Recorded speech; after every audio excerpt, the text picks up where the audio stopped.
Hello guys! So yun na nga guys, no? Ang tanong, bakit nakakakilig ang Kim Pao? Sina Kim Chiu at Paolo Avellino. Kaya tara, pag-usapan natin. Kaya sa mga di pa na-subscribe, please like and subscribe. Click the notification bell for more updates and para ma-notified kayo for every upload ko dito sa aking channel.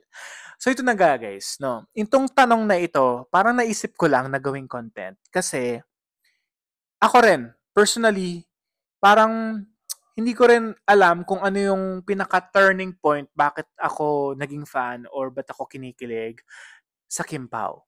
Kasi, to be honest, hindi ko napanood yung Linlang kasi nga medyo busy and all that at saka drama siya.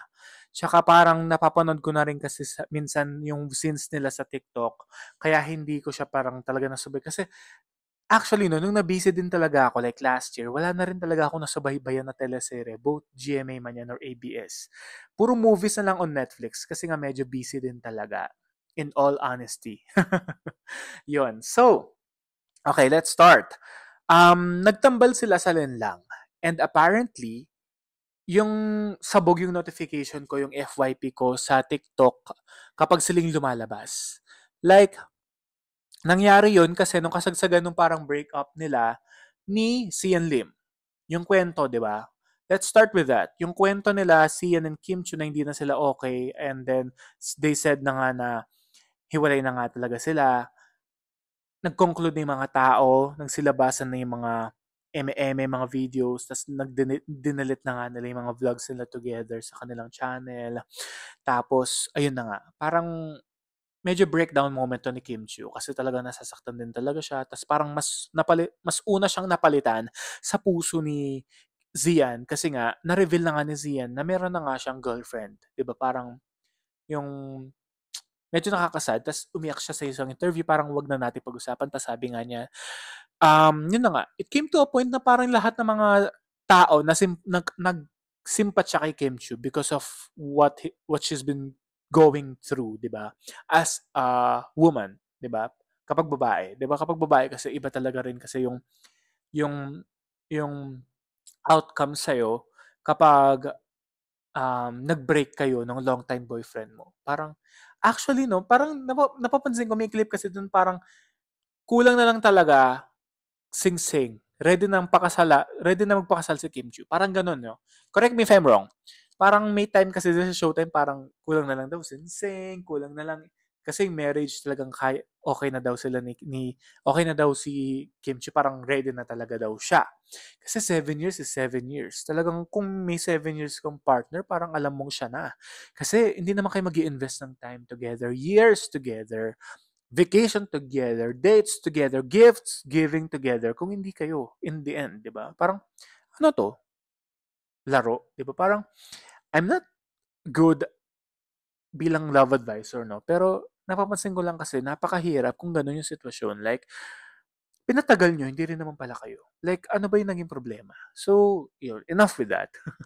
Kasi medyo, downfall talaga yung ganyang scenario or era na kung saan talagang alam mong love na love talaga ni Kim Chiu si Sian eh. Parang ganun yung nakikita ko. Yun lang. Tapos, yun na nga, yung Lin lang kasi, super, super talagang most watch yan talaga. Like, grabe din talaga. Kyla Estrada. Tama ba? Kyla Estrada, naging trending breakthrough artist siya. Si JM, ang galing din naman talaga niya. Miss Maricel, no? Tapos Kim Chiu and Paolo, yung rapport talaga nila. Napahanga ako kay Paolo kasi may scenes talaga nung bad boy siya, mataba, like chubby. Tapos nung okay, nung nag some part, nung ending part, slim. Talagang grabe yung motivation as an actor, di ba?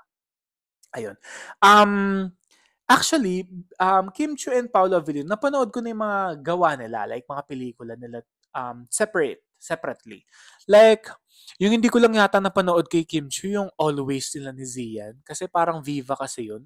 Tama ba? Parang Viva yun, I don't know eh. Kasi, yung parang Korean adaptation kasi siya. So parang, 'di ba? Hindi ko yun napanood. Pero yung Kim na ibang mga movies, napanood ko, magaganda naman talaga at nakakakilig din talaga itong si Kim Chiu sa mga rom-coms niya tsaka sa drama. Si ano naman, si Paulo, syempre starstruck mo. Sa mga starstruck era sa GMA, I'm sorry, GMA days, parang medyo hindi talaga siya nabibigyan ng lead role kaagad. Kasi nga hindi naman siya nanalo, si Alger yung nanalo. Parang nakulangan din ako sa mga characters niya sa pagganap niya bilang aktor. Kasi alam mo yung aktor talaga siya, yung arte niya, yung tinding niya, aktor. Hindi siya yung parang komedyante, hindi siya yung parang heartthrob, hindi siya yung parang eme-eme lang dyan. Parang pa-cute, hindi. Parang alam ko may ibubuga to. Until such time, na-intriga siya because nabuntis niya si LG Reyes. Kasi sila nun. Tapos, hindi na nga natuloy yung kanilang relationship. Nag-separate din sila. Yung last ata ni Paolo Avellino is Alakdana. And then dapat siya yung bibida sa Panday Kids. Kaso lumipat nga siya. So si JC, ay, tama ba? Parang mali. JC De Vera yung pinalit. Wait nga. Parang yun yung naalala ko. Kasi naalala ko talaga lagi mga ano lang ni Paolo eh. Mga star talk niya. Alam mo yun, yung parang parang may pakengkoy-kengkoy na the who, ganun. Kakatawa. Actually, marami din naman pala siya, kaso hindi siya yung bida, di ba? Yun, Panday Kids. Kasi nga, umalis si JC De Vera. Nag-TV5 siya. Siya yung pinalit ni Paulo. Oh.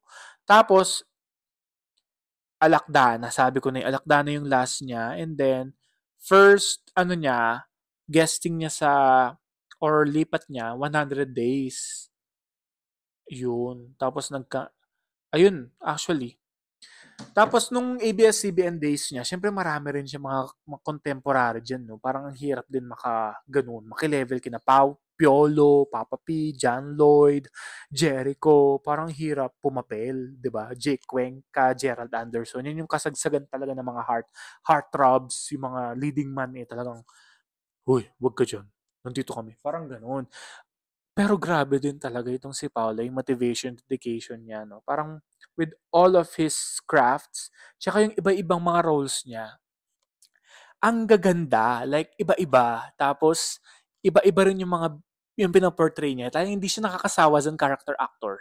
Alam mo yun, kasi may mga, I don't want to name drops, pero may mga actors kasi diyan na parang kahit iba-iba yung mga roles na binigay, makikita mo pa rin siya na, ay, parang nakikita ko na siya dun sa ganung pelikula niya or teleserye. Pero siya, like, iba talaga yung, kapag role, iba talaga yung nakikita mo. Hindi si Paolo. Kaya, he's a great actor. Like, talagang, bigyan niyo siya ng magandang material, magagawa niya talaga.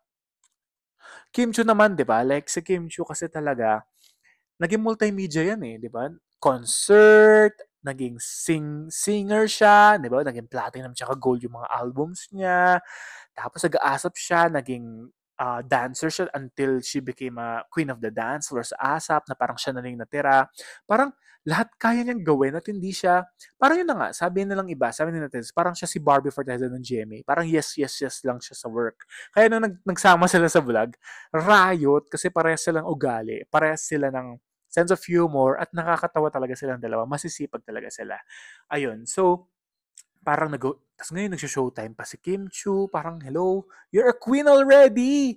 Pero grabe din talaga yung sipag niya, dedication, tsaka yung passion ni Kim Chu, di ba? Ayun. So, enough with the solo, ano nila. Kasi talagang sa solo, ano nila, era, ang galing na talaga. Tapos yung linlang nga. Tapos ito, what's wrong with Secretary Kim talaga? Like, dito talaga, like, kumawala yung mga tao at naging Kim Pao fans instant kaagad with the perfect material na talagang rom-com is rom-com. Kapag rom-com talaga, bagay talaga yun sa love team.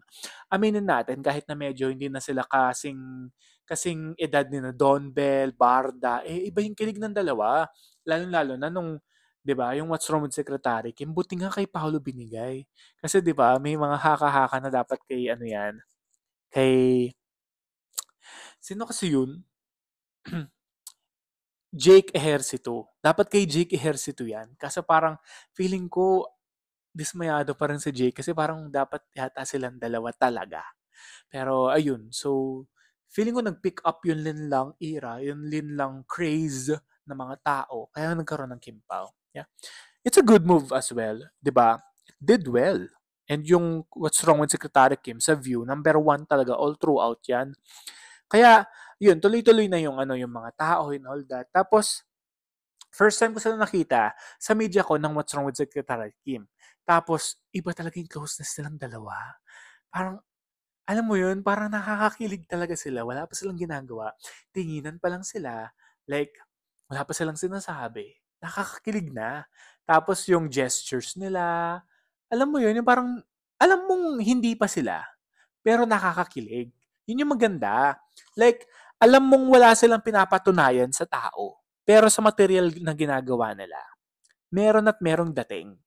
Yun yung magic of love team. Tapos apparently, syempre, talaga lagi kayo magkakasama, lagi kayo magsama. Hindi pwedeng hindi kayo ma-develop. Kung gusto niyo yung isa't isa, no? Diba? Jaden, diba? Katniel. Nagiging sila talaga. Liz, Ken, Aldab. Feeling ko nagkagustuhan yun din yung dalawang yun. Kaso talagang hindi lang naging sila. Tapos, um, talaga, like yung sagutan nila nakakakilig na. Tapos tinutokso talaga sila ng mga tao. Tapos dumoble pa ng dumoble. Mga fanbase ng Kim Pao, like solid talaga. Kaya nagkaroon kagad sila ng first movie nila together, yung My Love Will Make It Disappear, na nagkataon na medyo maraming mga issues na nangyari, like na-delay no October, from October naging February, from February naging March 26. Kaya panoorin natin to March 26 na My Love Will Make It Disappear, na iba rin talaga. Like, pinanood ko siya, yung teaser sa ABS-CBN Christmas Special. Malala. Like, parang K-drama at K-drama talaga. Like, yung atake. Kaso, mas pinapaganda pa ata nila in the storyline and all that. Kaya, medyo na-delay. Tapos, worldwide na daw siya, guys. Kaya, gawin natin itong box office, mga Kim Pao fans out there, no? Dahil, I'm sure, may mga mag-giveaway din yan. And, Kim Pao Universe and all that, no?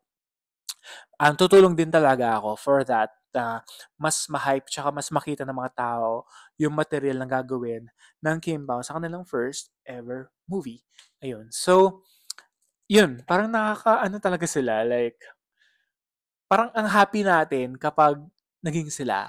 Kaya kapag may mga spotted tayo, kaya diba sinishare ko naman sa inyo guys, kapag meron ako nakita na parang together sila, kahit walang event, kahit personal event nila yon, friends events, parang tas invite sila, Christmas party nila, magji-gym sila. Parang walang show, wala silang pinopromote, pero yung nagja-jogging sila together, it means so much sa mga fans nila. Fans, 'di ba, sa atin na talagang alam natin na mahal natin sila based sa kanila, sa love team nila, at mahal natin din sila because malay natin maging sila. Ganoon, 'di ba? Ganoon naman yung hopeful thinking natin na hopefully may mangyari, 'di ba? Na actually yung culture yan na ganyan, talagang sa Pilipinas lang ata may ganyan like Sharon Gabi, Nora Tirso, 'di ba? Parang kapag nakita na Marian Dingdong, ganyan kapag gusto natin love team sila together forever. Gusto natin magkasama din sila sa altar at magkaanak and all that. Kaya maybe, 'di ba, nasa right age na rin sila. But that's another topic. Kasi yun na nga guys, malalaman natin at mapapanood na rin natin sila at kikiligin din tayo ng gustong-gusto sa My Love Will Make It Disappear. Malapit na, March 26 na in cinemas worldwide, sabi nga ni Kim Chiu, di ba? Kaya, thank you for watching. Hope you like this video. And sa mga Kim Pao fans out there, I promise to give you a lot of informations, updates nila together, kung magkaka-show sila, MediaCon. If given a chance na makapunta, I will do my best para ma-share ko sa inyo guys kung ano nga ba yung mga kaganapan sa Kim Pao. Thank you for watching!